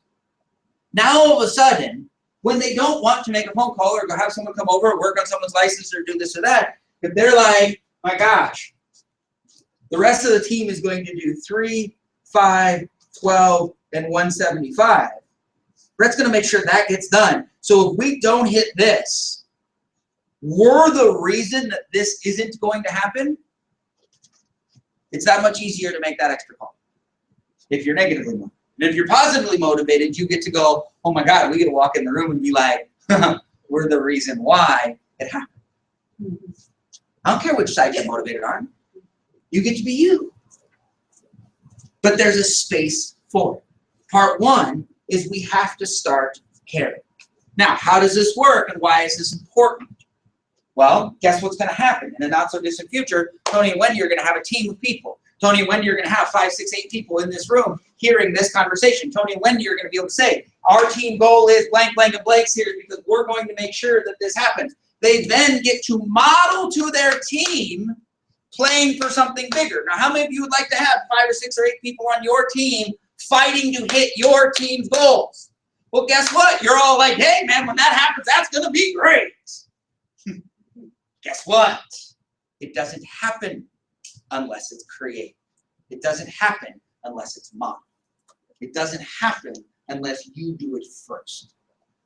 Because then what I get to do, and what Robin and I get to do, the Tony and Wendy's team is like, do you guys understand that this couple's always thought to make sure that these numbers meant whatever they say? And we get to be the biggest advocates and cheerleaders inside their business for their people so that their team learns the exact same skill because we will all let ourselves off the hook. And if we don't have access to that skill, we cannot get this done. Does this make any sense? And so we will keep talking about this until this concept gets locked in.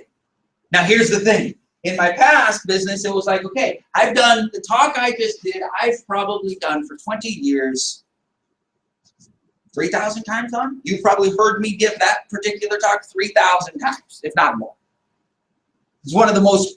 It's probably one of the single biggest failures in my business is my ability to communicate this concept and have it embraced. That's a fact. So we're going to try it again because we'll keep going. But where the next piece to the mistake happened was, Don, I've had that conversation in the meetings. And so people would walk out and they're like, no, serious. Like, I got it. I got my goals. 2, 3, 4, 75. I'm in. I'm good. Woohoo! I'm doing it. And I'm like, all right.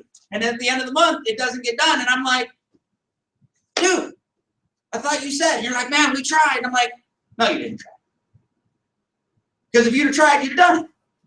And you're like, no, I tried. I'm like, dude, come on, seriously? Why? Because it was magic. Because unless you actually know how to do this, does having the goal mean anything? No. Does that make sense? So we sat down with Tony and Wendy and said, okay, well, let's talk about this for a second. So what should we do? Well, so their goal is 2, 3, 4, and 75. What do we do? Well, we always know that the answer is get wide. So the first thing we're going to do is get wide on your codes. So we've got to write up who we have to work with that can get coded in the month of November. Who are those people? Norma, Isaac. Norma, Grace. Isaac, and Grace. All right. So we now know that we've got 3 people we're working with the objective. We'd love to get all 3, but to really passionately get focused on 2. All right, good. We're done. Now we know who we're talking about. No, because you know what to do. No. Now you've got to identify. Okay, on a scale of 1 to 10. Now there's all sorts of identification measurements. I like 1 to 10 because it's an arbitrary thing, but it lets me kind of pinpoint where something is. It's hard to describe, but I get it. So I say, okay, on a scale of 1 to 10, how motivated or focused is Norma on getting licensed right now in the month of November? 2. 2. How about Isaac? And Greece? Fine. All right. So now it's the 7th of November. Tony and Wendy, their goal is, the team goal is 5 codes. Tony and Wendy are like, we got 2 of them. We got 2 of them taken care of, man. We will do it. I'm like, great, that's awesome. You got the 2. Now, who are the 2 you're working with? We got 3 people to work with. I'm like, okay, so you got 3 people to work with to get the 2. Is this making sense? Is this too hard? So I'm like, okay, great. So now, so you just got to get normal licensed. Can they get normal licensed? Can they get Isaac and Grace licensed from where they are right now? From where they are right now, can they get any of them licensed? Why? They're at a 5. Can you, does 5 equal study and pass? Well, I guess I should ask you because it's an number to you. Does 5 equal study and pass? No. Oh, see, I can't do it. No, you identified where they are and assess where they are. Guess what the D stands for? Develop a game plan. To do what? What's the game plan? Move that 5 to a 10. To move the 5 to a 10. So we got to move the 2 to a 5 and the 5 to a 10. Maybe the 5 to a 7 and then the 7 to a 10. So guess what? Now all of a sudden we get to talk about a plan. Hey, what are some things we can do to get your mom, to get Norma to go from a 2 to a 5? Well, she's got a belief, she's got this, she's got this. And now we get to discuss options on a plan. That makes sense? But guess what? If they get good at the skills of moving somebody from a 2 to a 5, and they get good at the skills from someone moving from 5 to a 7 and a 7 to a 10, 3 months from now, if they have someone at a 5, do they know what to do? Yeah, because they know how to move them from a 5 to a 7. Because the skill is an asset. Is this making sense? Now they get some clarity. We get to do some work on, hey, try this, try, oh, I tried that, it didn't work. See, it didn't work. No. We got to learn that. One of 2 things. Either the plan wasn't good, or you're not good at the plan. Right? How many of you agree you can have a really good plan, but you could suck at it? Or you could be really good and have a bad plan. What, Lee? I was laughing. Or you could have a bad plan and be bad at the bad. Well, there's that. Hopefully, if you're coachable and you're working with somebody, we'll avoid one of those. Right? I had told Tony, he had, on a client we'll go through, I'm like, hey, have this conversation. Right? Tony fed back the conversation. And I looked at Wendy and I'm like, is that what you think I meant? Wendy's like, I hope not, because that didn't sound. So Tony had the plan and not the skill. True? That's not bad. You guys understand? We had a safe space on the impact solution to be able to talk about the difference between the plan and the skill. So we could differentiate, but we knew what was going on. Why? Because you develop a plan, and then what do? You execute with purpose. What does purpose mean? For a reason. Okay. Purpose for a reason. We call it intention and accountability. Intention and accountability. We're going to do this on purpose. And the accountability is to the plan. Now, Mike Tyson had the greatest thing in the world. Everyone has a great plan until they get punched in the face, right? We just get better at plans. But guess what? Now, all of a sudden, if Tony and Wendy come up with a plan to be able to move Isaac from a 5 to a 7 and a 7 to 10, and Greece from a 5 to 7 to 7 to 10, and Norma from a 2 to a 5 and a 5 to 7 to 7 to 10, can we hold them accountable to that plan? Yeah. Now, does that mean that they're going to be able to do it? No. Maybe they're going to suck. Maybe the whole entire month of November is about skill. Maybe they get no codes. Oh God, I'm a failure. I lose. No. Because we compete every day for measurable results, and what's more valuable? These 3 codes are the skills they're going to develop to move someone from a 5 to a 7. The skills. But the problem is, without the goal of the 2 to be a part of the 5, they don't attack this with the intention and accountability because they let themselves off the hook. Does that make sense? Do I need to say that again? Yes. Without the goal of the 2 codes as a part of the 5 codes for the team, They might not attack the skills and the movement of this group of people, the plan that they develop with the intensity that they want, because attacking this gives them the opportunity to make that real. But without that, there's really no need to attack here. Is that, Brett, because if you don't have it to the bigger goal, those people will all be there next month? Exactly. Because it's just for you, you're like, well, okay, well, I don't really want to make this call now. I'll just get these guys in December. We're not blowing them out. Right. They're still there, the timing. The problem is that if you move them to November or December, guess what you don't have to have in December? A new group of people. And if you don't get them in December, you move them into January. And now the people you could have gotten licensed in November, you're working on in January. So you're like, I'm working on my business, because you are, but you're not growing. And then you're confused going, wait, I thought this was supposed to work. Without this, we don't attack this. But without this being a part of this, we will let ourselves off the hook on this, so we'll just move this down.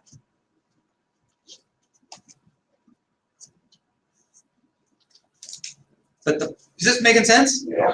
But the fun thing is, now I get to go, these are skills. I get to help Tony and Wendy develop those skills. So my business gets to grow, their business gets to grow, because they're consistently improving their skills.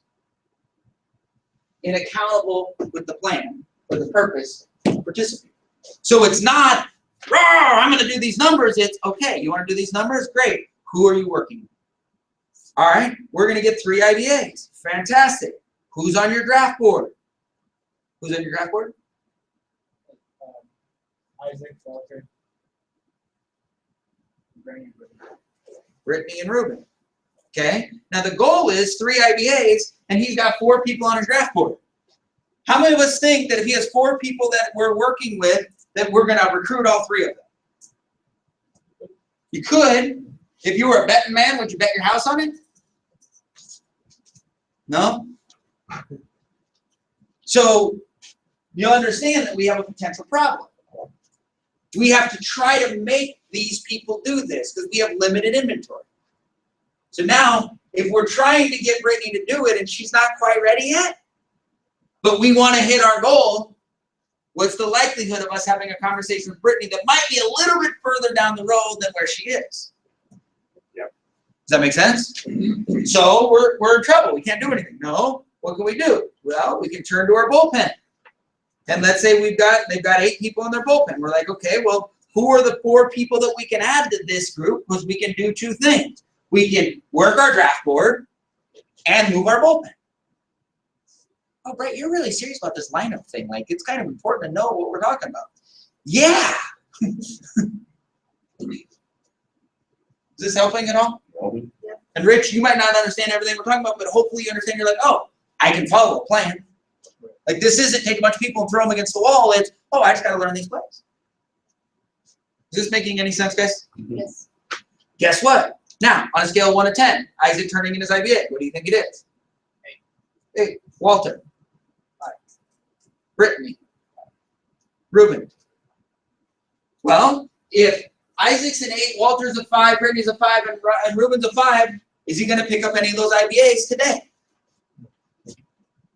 Are any of them going to turn in their paperwork today? What if they did? What if they did? Because some of us are pretty good at this. Like, you get me in front of Ruben, I can probably hire his butt today. I'm pretty good at it. What's going to happen tomorrow?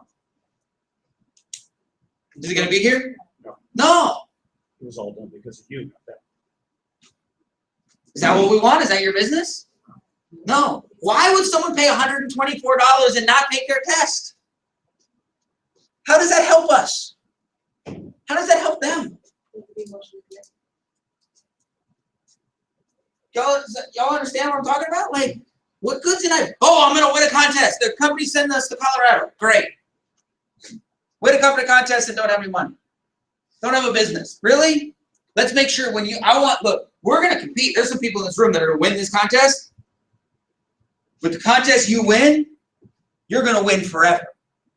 This isn't about creating some momentum to win a contest. It's about building a business that never goes away. So we're like, oh, well, what should we be doing? Well, guess what? We identified, well, so you guys understand, we wrote up the list, right? We identified and assessed where they were, right? Now all we gotta do is develop a game plan. How do we move Isaac from a 5 to a 10, from an 8 to a 10? How do we move Walter from a 5 to an 8? Why don't we move him from a 5 to a 10? Because we don't need to, because we're figuring out with Isaac, how do we move from an 8 to a 10? So all we gotta do is move Walter from a 5 to an 8. Because once we know how to move someone from an 8 to a 10, all we gotta do, the Kansas City Royals, their game ended in the 7th inning this year. They're like, if we get to the 7th inning, we win. Because they had a 7th inning guy, an 8th inning guy, and a 9th inning guy that gave up 1 run for every 7 games or some ridiculous thing.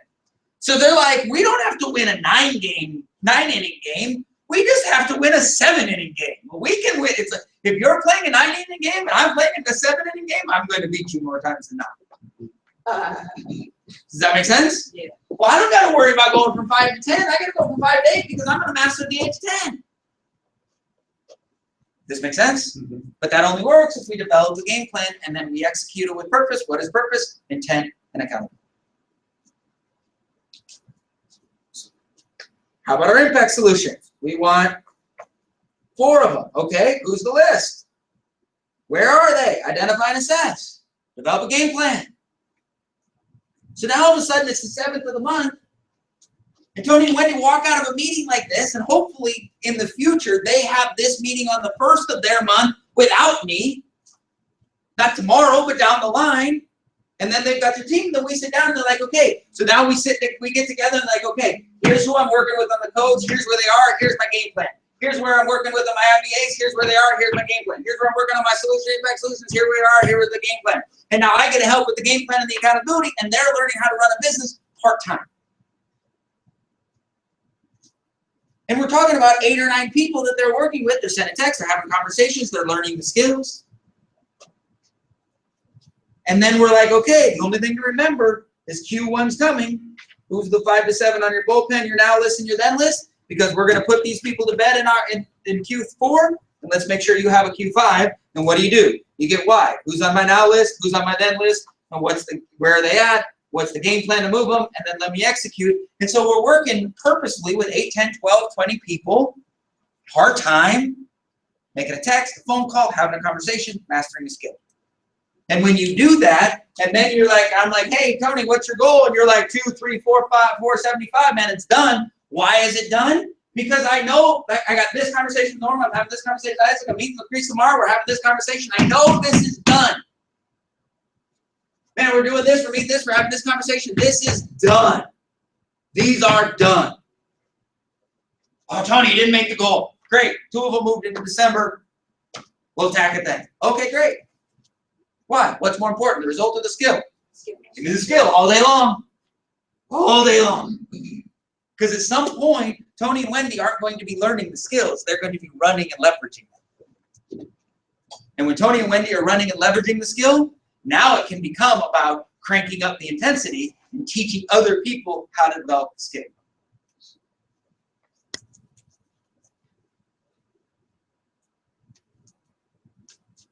Make sense? Any questions? Guys, this isn't magic, but it's freaking magical.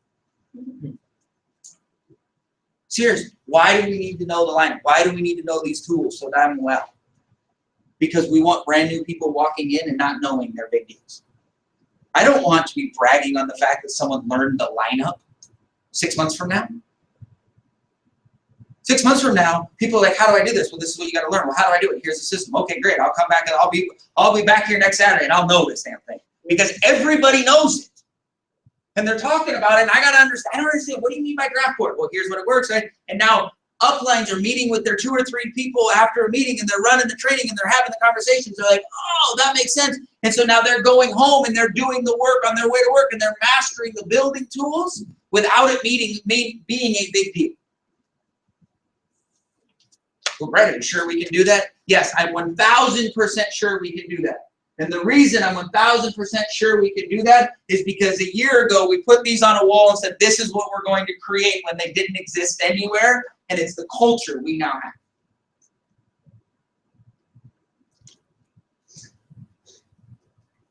Guys, what is in front of us is remarkable. You are special. We are here. It is right. We have an opportunity to attack. I'm going to ask you to know at least what that means going forward.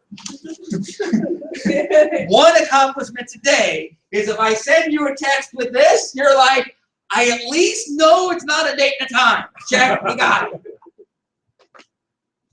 I would also like you to be able to figure out your numbers. I can help, but there's nothing more. You just saw what I'm going to do.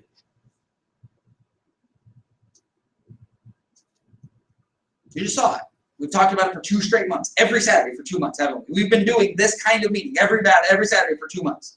A little bit deeper, a little bit more intense, a little bit more clear, but it's nothing new. Why? And this isn't new, it's just what's next. Do we have to care about numbers if we don't know who we're talking to or what we're saying?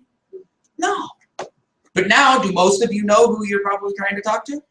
Do most of you know kind of the things you're trying to say? So now we should probably motivate ourselves to talk to the people we're supposed to talk to and tell them the things we're supposed to talk to and tell them. And so what do we do to get ourselves to talk to the people we need to talk to and tell them the things we need to talk to? We participate in something big. And I'm sick and tired of being the number 2 team on our street. Aren't you? Not in the city, not in the town, not in Southern California. We're number 2 on this road. We're the number 2 office on this road. I'm sick of that, aren't you? Like, shouldn't we at least be able to turn down our own street and feel like we at least own the street? We'll get to changing the world. Let's own our street. But we can't until we do it today. But with everyone in the room, that is not possible. It is probable if we embrace and we get one. This is where. Y'all excited? Yep. Let's blow it out. Wednesday night, ton of new people. I'm around. Let me know. Love you guys. Thanks.